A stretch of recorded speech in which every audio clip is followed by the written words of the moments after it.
Skinamarink, Skankadank, wherever Oh the hell my that God, piece that of was shit is. stupid. Did you see that? Yeah, Skinamarink. No, yeah. Skinamarink? I know what you mean, but I have not seen it Why is yet. everybody going so crazy about it? What's the big deal? I found it so ridiculous. Like it was claustrophobic and I like that, but it was like the stupidest thing. Okay, so the whole basis of it, just to break it down, it's like what? Two kids wake up and there's no doors, no windows, no parents, no nothing. And it's like from the kids' perspective, and there's all this like shadow play, it's everybody's like, oh my God, it's so disturbing. I really was not that impressed with it. I really wasn't. I don't know. How do you feel about it, Elliot? Because I was not. I It insisted upon itself. That's how I feel. And I really didn't think it was that scary, honestly. I feel bad because he hasn't watched it. Like, honestly, you it's dumb. You're not missing anything. I'm sorry. Like I said, like Lisa knows, like again, 6 years old, I start reading every book I can find on film and horror film. I spend my whole life acting, writing, directing, reading everything on film, filmmaking, biographies, you name it, to come to 2012 to start doing more research to come up with a whole platform to lecturing on horror history. And so all that ties and all plays into writing and, all becomes one big cycle of my creativity. And I have to say that I have watched our avant-garde films, experimental films, East Village. Learned a lot about life and film and music. Seeing my friends Carl and Robbie at NYU every weekend. I've been fucking pieces of shit I've ever seen in my entire life. It is garbage. There is no psychological avant-garde art house pretentious bullshit platform of thought that you can come to justify what a piece of shit this movie is. It is beyond. For me, like the serious implications of the movie in a like Criterion Collection analytical way is that it says something about where our culture is right now and our humanity is, that people are flocking to see this film and being traumatized or affected by it. Says a lot in a very terrifying way that's more scary than any they had a girl of this and she said she couldn't finish it, and I was like, well, what was so disturbing about it? It's just dumb. It's dumb. You got to see it just so you can give your perspective on it, because it's like such a strange, and honestly the only way I would explain it, insists upon itself. The Family Guy line, I don't like The Godfather because it insists upon itself. That's how I feel about it. Did anybody see The Deep House? Did anyone see that? What is that? Oh, You kept saying that. That's the underwater haunted house. Yes, and like a great theory. Okay, but like it's a great theory, right? Like, and you would think in your mind, like, oh, this might work in a way because it's like, again, this weird claustrophobic. And I really like these movies that like, build on that like isolation, that, impending doom, and you're isolated. You can't get out. You can't go anywhere. You're on an island or stuck in an elevator. I like that. I'm here for it. But that was the most utterly effing ridiculous thing I've ever seen in my life. And it's only something stupid white people would do, I might add. The boyfriend is borderline abusive. But basically they dive to the bottom of this giant lake this sketchy French guy tells them about. And the guy, it's like, it's supposed to be a thing about social media views, obviously, because he's all trying to get views. The annoying boyfriend who has this ridiculous smoke show French girlfriend. By the way, hottest girlfriend, dude. Like no bra through the whole thing. She's like, let's go look at the underwater French house. And I'm like, yeah, go. I mean, that's basically her whole role through the whole thing. She's very, independent and open throughout it, let's just say. And he is not worthy of her at all. She's smoke show. He's a freaking pussy. But he's like, we're not getting enough views, so we're going to go dive to the bottom of this big river with this sketchy French guys told us about. And there's a house under there, right? So sounds good in theory for likes. They got their Pogro. They get under there. The first thing they encounter, and I keep in mind she's scared of scuba diving, is like Mary on the door, on the gates, and like a cross. So wouldn't that be your first Virgin clue? Mary? Yes. Like, wouldn't that be your first clue not to go any further into the house? Like, wouldn't you think to yourself, like, gee, it's weird the first place that they flooded this house. But anyway, long story long, they get in there. There's people in there. The people were Satanists. And they're like floating, and it is creepy. There are parts that are very creepy. Excuse my daughter behind me too. I make her watch all the horror movies with me. I feel like 4 years old is a good. No, I'm just kidding. But yeah, it pissed me off on so many levels. It pissed me off. It was just what he was like pressuring her into the scuba diving from the get-go. So she goes with them for the views. And long story long, the Satanists worshiping ghosts that somehow are living underwater, I don't know how, are released, and they have some creepy scenes where they're trying, I guess, to scuba dive away from these ghosts, which is utterly effing ridiculous. But then it's so funny. It's like, what was the mystery surrounding it? Oh, well, no big deal, because the projector worked underwater. And guess what the projector showed? Them being Satan worshipers. And I'm like, well, that's not, obvious or anything. It literally opens to a scene of like the guy holding a kid down, stabbing it. And I'm like, what the fuck? Yeah, I mean, and this movie had such a budget. But anyway, it pissed me off on so many levels. And then, like, can I spoil it? Should I spoil it? Oh yeah, for me, okay, that's fine. Yeah, okay. So the hot French girl, we are all like rooting for this French girl. We don't care that the boyfriend dies. Like, I don't. I'm like, girl, dump his ass, get out of this, lake, get rid of the French guy, get out of France in general. Go live your life without a bra. Be happy. You're hot. You got life, right? So she goes to get out. She finally escapes the house or whatever, and she's swimming, and you're like rooting for her. And guess what? She dies. That's it. That's it. That's the end of the movie. She just dies. She's floating, looking hot, even in the scuba outfit. And then she just like floats there. And that's the end. And the credits roll. And I was like, what the fuck was that? Like, what did I just do with an hour of my life? And I was livid. Great theory, though. But yeah, like, I need to smoke much more weed to sit through a movie like that. I'm just saying. You need to give me a little bit more. It sounds like one of the I've recently gotten into the stupid Amityville spinoffs that they've been doing. Oh my god! Now I love all of them. that's what it sounded like to me. It sounded like Amityville sunk to the bottom of the river. On the bottom of the river. Yeah, right. Yeah, that's pretty much what. Okay, I might watch it. What's your favorite? What's your favorite Amityville? Oh no! Well, my favorite one's the original one, but I have literally in the past week just bought all of the stupid ones. All of them. In space? The one in space? I got that. I haven't watched it yet, but I got it. Amityville Karen is the one that got me. That's the one that got me to. I started to get all of them. Amityville Karen is the one that made me want to buy the rest of them. Oh my god, I haven't even heard of that one. Yeah. See, I'm so off on that. What? Yeah. Oh my god. It's like a public domain name now, I guess, or something like that. So any company can make, Amityville Toy Box is one, Clown House is one, all these different ones. Wow. So I love the original with, you got crazy ass Margot Kiddo, right? Kiddo. Crazy ass her before she went crazy, right? And she's like, she's like, what? Like the single mom of four with like is it Josh Brolin or somebody like that? But he's like all his dad, James. It's his father, yeah. And he's all like, mountain manned up. But my favorite thing is like how he increasingly goes crazy, and he's like, just shut up to the kids and stuff. And like he's growing this big beard and walking around all sweaty. Yeah. And I don't know if anybody knows, Marvel Cable is Josh Brolin, and then his dad is James Brolin. But Ryan Reynolds played his dad's role in the remake, so it's kind of a multiverse. My favorite. That's crazy. Wow. My favorite part of that is when Ryan Reynolds they got the little chubby kid, and Ryan Reynolds is chopping the wood all crazy, and the kid's like, "You're scaring me." That's my favorite part in that movie. Yeah, I love those movies. Didn't they have a 3D one? Am I mistaken? Yeah. That's Meg Ryan. Ryan. What? Was one like I was. Really? That's when I was like, I remember 7 years old seeing the commercials, and I was terrified. Yeah, it was that was like part story. 2 or part 3, right? I think part 3. Meg Ryan is in one of them for sure. I think it's the third one. Yeah, you're right. I think it's 2 or 3. Again, it's in the 80s. Old school Meg Ryan too, in her prime. Yeah, that's when you want her too. Yeah, that's awesome. Yeah, I'm all about that. I'll check that out. Yeah, I will check that out. Yeah, all the Amityvilles, I love them. I love the whole premise. Would y'all live in that house? It was up for sale. I would too in a second. I don't even care. I would be like, this is where the kid was laying all bloody. Like, I would love that shit. I'm so weird like that. I love it. I'm all about it.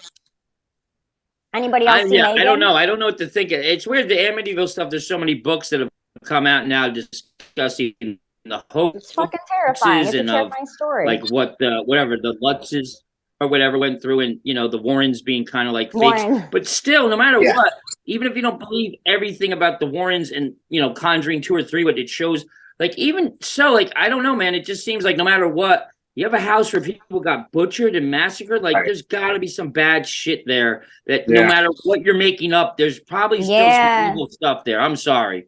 There's a house down the way. I'm not even kidding. This lady in 99, and my mom used to be friends with her. No joke. But she, for whatever reason, went nuts, and she hung her 2 babies and then herself. And it was so creepy because we all like watched them take the bodies out and everything. But I kid you not, nobody stays in that house. Nobody. It's like everybody who goes in there, they hear noises. Like no one has ever stayed in that house for long. I've lived here for like 25 years, and within those 25 years, I've watched people come and go, come and go, come and go. Isn't that creepy? Yeah, I think some houses just had that weird vibe. In saying that, I would totally live like the Celio house where the Tate massacres happened. I would have lived in that house in a second. I went up there with my mom. Yes. Yeah. I actually know the guy who lives in the property that's actually on where her estate used to be. His name's David. I can't remember his last name. Famous producer. Elliot, you probably know him, but he's a cool guy. He's done a lot of cool stuff. Wait, which house is this and where is it? It's the Oman house. No, David Oman. He's the guy who owns the property that's on where the Sharon Tate house used to be. It's like a beautiful. Oh, yeah. I went there finally in January last year, and I meant to edit it to put it into my horror lecture. But yeah, I found Cielo Drive. It's like Cielo, it was originally 130 Cielo Drive, and me and my buddy Sean Alfeld went there, and I was to pull up to that iconic driveway, which you saw in Once Upon a Time in Hollywood, and like the photos, like I had like a genuine panic attack, like just to see like that's where it happened. And the pole is still there that Tex Watson climbed up to cut. Like that utility pole is still there. So it's like it all comes flooding over you. And again, I've been lecturing on that in my horror lecture up until the pandemic. I did a whole huge segment on it. So just knowing too much, it was like it's really creepy just to like see. Yeah. Even though they tore down the original house where they were killed, just to know like it's still there and you could see this is the gate, this is where they went. It's just, it's totally creepy. It's one of my favorite places. And honestly, this is going to sound so crazy. If I had my dream of living anywhere, it would be within proximity of that house. Is that weird? I just love that area. I'm an LA girl. I'm from Los Angeles. But I didn't know that. Area, yes, that specific area, I love. I just love that area. You know, it's such a cool area. Are there hauntings in that house, or is that reported? I've never heard. There's gotta be. I mean, there has to be something because the what is the show? Ghost Adventures with that guy Zach Bagans. Zach Bagans. You know. Anyway, he's so adorable. But anyway, him and his big poofy pants. But anyway, so he did his little thing out there, and they had a lot of stuff happen. And, you know, honestly, I don't know if it's necessarily from Sharon Tate or if it's more specifically from like the ground itself, because there was a lot of Native American massacres within that area. So, I'd like to think in my own way that Sharon Tate has moved on and is not walking the halls down there any longer. Yeah, that would, you know what I mean? I just watched this really cool documentary on Jay Sebring. He was awesome, dude. I would have, done horrible, terrible things with him. Just saying, off topic. That was a sexy guy, yeah. Wait, who is he? Was he involved in the murders? Which one was that? No, he was the one who tried to defend Sharon. He's the one who got popped in the beginning. Yeah, he said, "For God's sakes, can't you see she's pregnant?" And Tex Watson popped him. Yeah. Okay. I know. I could like. He was He was hairdresser to the stars in the 60s. So Jim Morrison, Jefferson Airplane, like you name it, he was their hairdresser. Warren Beatty. So he was so influential. He was, I think, even Adam West's like hairdresser, and then he got into a cameo in 66. Dating Michelle Phillips of the Mamas and the Papas at the time. And that's why. There was a connection to Michelle Phillips. A lot of drugs in that circle, and that killers were connected to Manson and Spahn Ranch, and there was a lot of bad blood in that just circle because of Wojtek Frykowski, who was one of the people killed that night. He was definitely dealing drugs, and he was definitely in some pretty nasty circles, and he had done some crazy stuff as well. But it's I don't know. I don't think to see that property. I'm sure I just know too much because I've read and studied too. It's just I don't know. It'd probably be overwhelming. It's just like for me, I was like 9 years old, and I was immediately trying to climb up and over so I could go actually see like everything. Like I'm crazy that way. Yeah. And saying that, there has never been a good movie made about that ever, in my opinion. I mean, Once About a Time in Hollywood, yes. I love that movie because of what it is, but really all the description, I just watched that one Through the Eyes of Sharon Tate with like Hilary Duff or whatever. That was reprehensibly horrible. I've never seen a good movie about it ever. I didn't know that. I think it's one of those things that I don't know. Like, I don't know.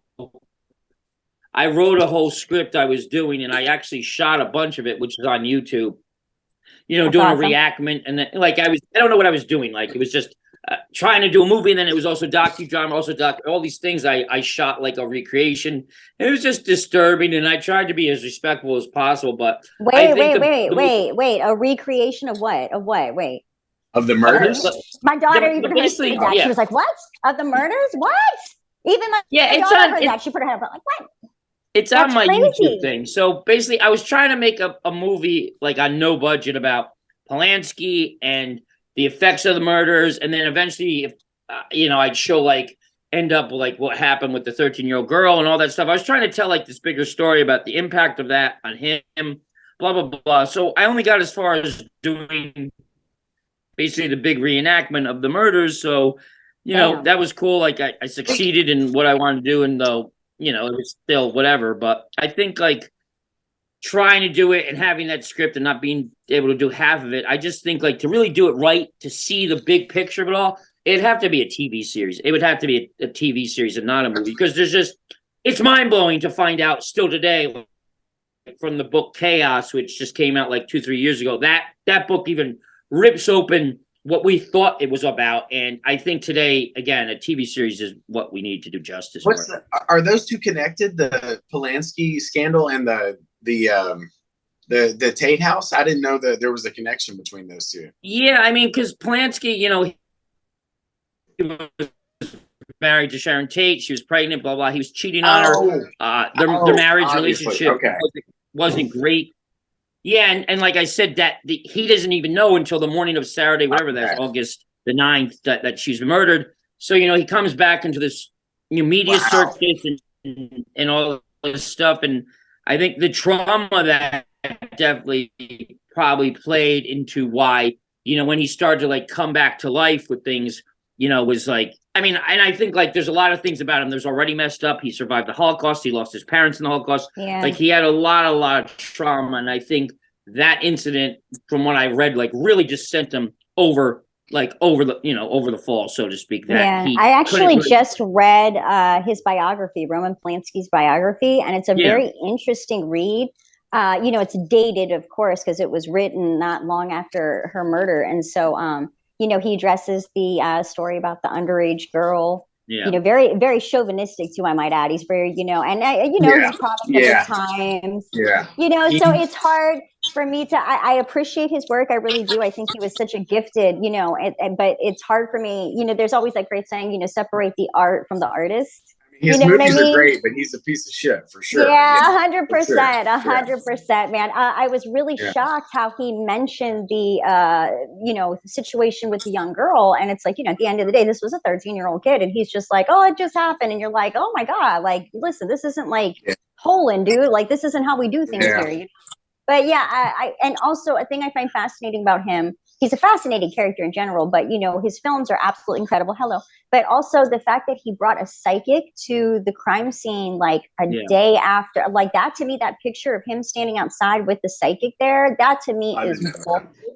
Could you handle that? I could not handle that. Like if my family was slaughtered and then the next day, like they have this picture, he's kneeling out there with this psychic who's, trying to find the murderer, My mom lived in LA at the time. Her whole family, the day that these murders happened, had to all sleep in the same room until they caught the people who did it.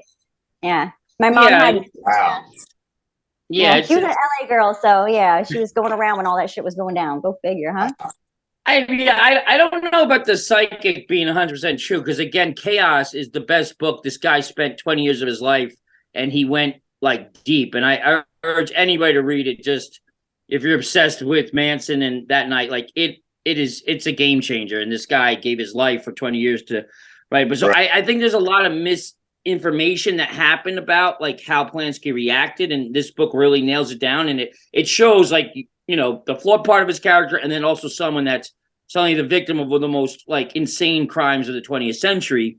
And it's just he was basically just swept into this horror show of not even be able to like process it without LAPD and photographers and the press were like, the minute he went in to see this crime scene of his wife and unborn child, like everybody was there watching it. And like, I think there's a Rolling Stone photographer that's taking the picture, and like that famous picture of him sitting there on this front stoop with Pig behind it scrawled in his wife's blood. Like that was like, he didn't say do that. He was just sitting there and the guy snapped that photo. So there's a lot of like, and again, I agree, he's no perfect human being and he's definitely fucked up. But again, it's that unprecedented amount of trauma on your life and one of the most insane crimes of the entire 20th century that, like, I don't know, like, there's just, it's not as black and white to me. Like, and that's why it would be a really fascinating TV series to really do the research and really show all angles of this. And then if you want to hate him at the end, whatever, like, I'm in the middle too, where like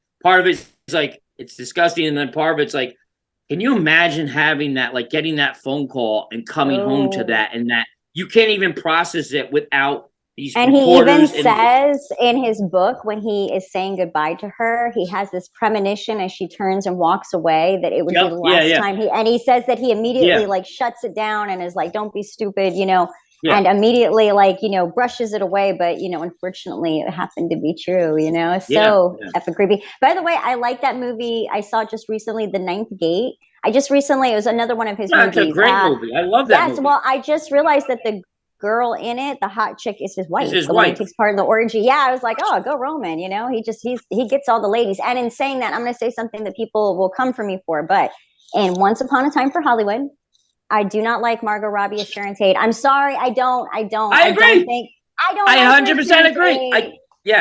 I think I saw interviews. Yeah, I saw interviews with her, and I think she's beautiful. In still photographs, I think she nailed her look. But in the character herself, I didn't like her, and I didn't think that was what she was like. You know, maybe that's just me. I totally agree.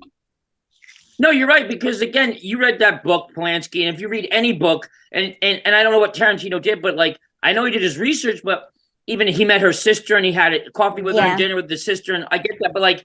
She was not just like, there's so much more going on in her life up to the point of her murders. She was very, very upset, depressed. She knew Polanski was cheating on her. There was such a deeper role there for Tarantino to write for her and for Margot Robbie that I thought was really a misfire. And I was really fucking pissed. And again, we going off on cinema tonight. Like, the hack job that I hate in that movie is that there's no director in the world. If I were to film a movie of someone watching their feet while watching them on screen, everyone will walk out. That is one of the worst scenes in movie history. It is unnecessary. I'm sorry. The only thing I liked about that is they used real footage from her real movie. Exactly. I thought the feet were overdone. I'm not a feet fetish girl. I did have a guy, oh my God, off topic. I had a guy when I was like, I don't know, 23. I had a guy come up to me in a supermarket and asked to take pictures of my feet. I'm not even joking. Wow. He was like, you have the most beautiful feet. I was like, oh my God. Was it Tarantino? Okay. It was probably Tarantino, right? If it had been Tarantino, I would have been like, yes, sir, let's do it right now. I would be like, what foot do you want? You want both? I mean, I'd probably, I like Tarantino. After that, there's nothing wrong with a foot fetish, but looking back on all of Tarantino's films now, I've rewatched a lot of them recently, and you pick up on that stuff knowing that about him. Before you never knew. You know what I heard recently is that he was wanting to do, and I'm just like, why? He wanted to do and has written a script for the backstory of the character of the Gimp in Pulp Fiction, which I'm like, my God. I would watch that. I actually kind of would. How fucked up are we that we would watch it? I'm kind of like, well, I do kind of want to know how this guy ended up in a Gimp situation. How does anyone? It can't be good. So like the whole way that, and the details that he gave us were so juicy because I was like, tell me more. So apparently it was like an executive guy who comes in to pawn something and, somehow, and I love it. I'm like, oh my God, tell me this guy's horrible story. And, I'm sure he's going through horrible butt rape in the thing down there. But, anyway, I was intrigued by this. And I don't know if he's going to go through with it. But, Tarantino, we're here. At last round of our show, think you could. I was one of his Lost films. He talked about having Travolta's Vincent Vega and his brother Madsen, right? Victor Vega, and them having a. I would read a comic. I would watch an animated movie. Anything about them as brothers. That I would see. That would be fun. Yeah, awesome. I read that back in the 90s when he was blown up. That he was thinking of doing like something like that, or like. He wanted to do a whole bunch of movies where the Vega brothers meet the Wolfman and like even do like the universe. Cool. I was like, go for it. Like just do it for like fun with your own money. Like make a 30-minute version of that. I'm sure Madsen and Travolta would do it. Like why not? Harvey Keitel as the Wolfman. I love it. I love it. And you know what? I have another theory that people also disagree with. Okay, so everybody, true romance, true romance, true romance, true romance. True romance is great, right? We all love, I love true romance. I absolutely do. I'm here for it. It's one of my favorites. But I'm going to say something. I think Jackie Brown is a better love story. I do. I love Jackie Brown. I could see Elliot's disgust. I love Jackie Brown. I think Jackie Brown is such a beautiful love story. I think it's so poignant. Every time it's on, I watch it. I love it. Well, I think I hate love stories, but as far as that's my goes, kind. Yeah. No, they are both Jackie Brown, Robert Forster, and Pam Grier, and Patricia Arquette and Christian Slater. Yeah, I mean they're both great love stories. If you're into that, yeah. I think Jackie Brown. I mean, I think I was 20 years old, and I remember having a horrible flu that Christmas, and I was starting to feel somewhat better, and said, "Fuck, I gotta go see something." And I went to the movies. And definitely Jackie Brown as a filmmaker, it was definitely a transformative experience where it was like, I love what he did. Like he went away from the hysterical side of his first two movies. It was more grounded. I just gotten into John Cassavetes and Wim Wenders and that more grounded reality that's not so over top and you feel the weariness of the adult life and you feel it's like The Criminals, but it's exhausted. Yeah. It's not glamorous. I love all that about Jackie Brown. But the one thing I hate about Jackie Brown is the friggin' heist in the department store is just Tarantino doing his thing, and it's useless. I think it's so brilliant. I love it. I think it's brilliant. I hate it. That's what I just don't agree with that scene at all. Well, I mean, I can see where you're coming from there, but when Jackie Brown on repeated viewings, I think it gets better. And for me only, it's because of the individual performances and Michael Keaton and De Niro and Bridget Fonda and Sam Jackson. Those performances do it for me more than the story does, I think. I agree. I love Bridget Fonda's performance in that. She's so good at that. No way. Yeah. Oh my God, she's so fucking annoying. Yeah. But so hot. She's so hot. Oh, that's arguably her hottest role. I love her so much more. I think she's so much hotter in that role than single white female. I don't get when people are like, oh my gosh, she's so hot. I'm like, have you seen Jackie Brown? She's fucking Jackie Brown. That was the movie I saw where I was like, okay, I need to get in a tanning bed ASAP.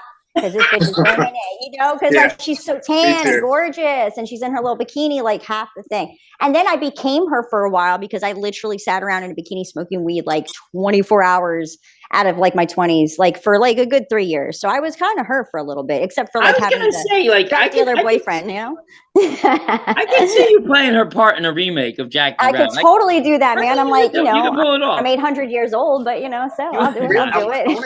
I want to see her character from that and Brad Pitt's character from True Romance together smoking weed all day. Awesome. That would be awesome.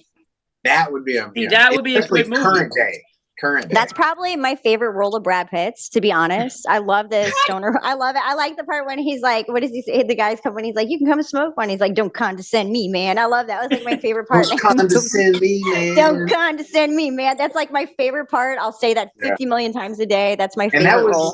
That was Tony Soprano that was at the door, right? Oh my God, the beat down scene with Patricia Arquette. That girl takes a beating. I know it's not real, but you feel like it's real. Oh my God. When he slams her in the bathroom. She gets him with the toilet seat, the toilet bowl. Yeah.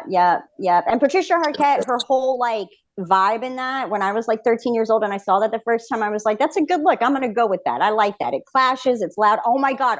What about the Christopher Walken scene with, I'm not even, the N-word scene. Your ancestors are niggers. Hey. Yeah. And your great grandmother fucked a nigger. Oh, yeah. And she had a half nigger kid. Now, if that's a fact, tell me, am I lying? 'Cause you're part eggplant. One of the greatest cinema ever. It really is. Oh my God. Top five pieces of dialogue between two actors. Yeah. The first time I saw that, I was like, where are they going with this? And when he hits that end line and Christopher Walken's face, oh my God, he should have got an Oscar right then and there. Stop it. Give him an Oscar. I agree. I love that. That's one of my Yeah, favorites. you're right. And it's like, yeah, like today. I was just gonna say today, it's like amazing to tie into what we're going to talk about. Is like the cinema then. It's like I took a lot for granted, but it's like to see today and see Skinamarink do whatever the hell that piece of shit was.